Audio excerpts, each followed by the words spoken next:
5 seconds.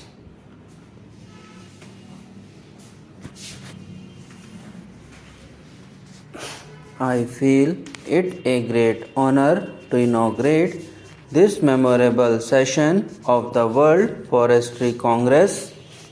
For the first time, it is meeting outside Europe in an Eastern country. The importance of the occasion is heightened by the fact that it is combined with the first session of the World Tropical Forestry Congress. It is fitting that the first of what I hope may be a regular series of tropical forestry congresses should be held in India, which has been working in the difficult field of forestry for close on a century. I am therefore happy that the offer of the Government of India to undertake responsibility for holding the 4th World Forestry Congress was accepted by the Food and Agricultural Organization. That organization has extended its full cooperation in the difficult task of organizing the Congress, for which we are deeply grateful. I believe we have here today as representative gathering of world foresters and technicians connected with wood-based industries as has ever assembled in any place before. Delegates from 51 countries and representatives of a number of organizations such as the Food and Agriculture Organization, UNESCO, and ILO are present at this inaugural session. It is a matter of gratification that even countries which are not members of the FAO have considered the Congress important enough to send strong delegations to participate in its discussions.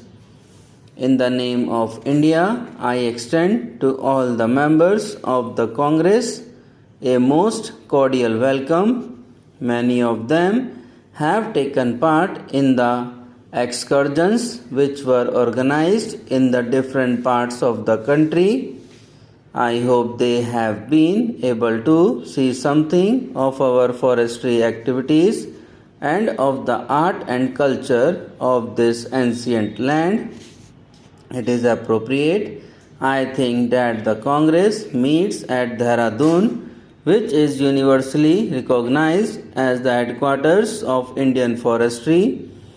The Forest Research Institute, in whose convocation hall we are assembled today, is one of the oldest institutions of research and education in the country, dating back as it does to 1878, when it is started as a modest school for training forest rangers. During the 3/4 of a century of its existence, it has played a leading part in the development of Indian forestry.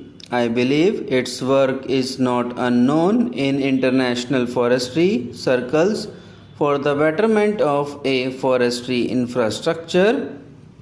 I observe that the Congress has a comprehensive agenda before it, and I note with satisfaction that tropical forestry figures prominently in it. The discussions will no doubt be of technical nature, but if the recommendations which emerge from the discussions are to be fruitful, they must inevitably take note of administrative, budgetary, and social considerations.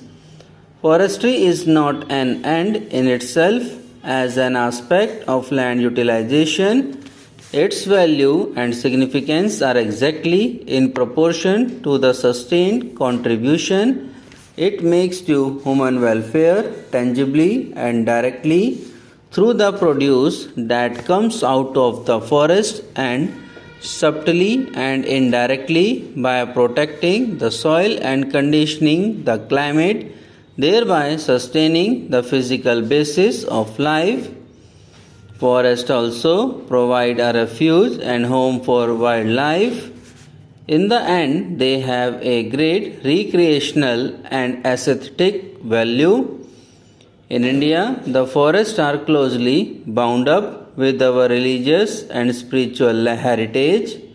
Whatever function the forests perform, the touchstone and measure of their value should be human satisfaction.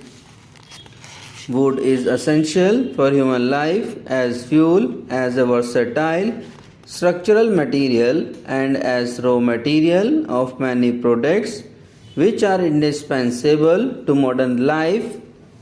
Forests are efficient agents for soil conservation, for flood control, and for stream flow maintenance.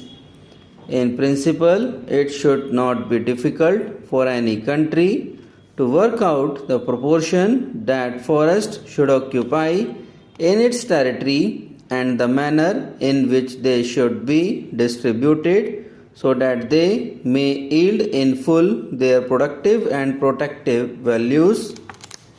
But hardly in any country would it be possible to secure a logically desirable and theoretically correct allocation of land to agriculture, pasture, and forestry because one is not planning on a clean slate, so to say.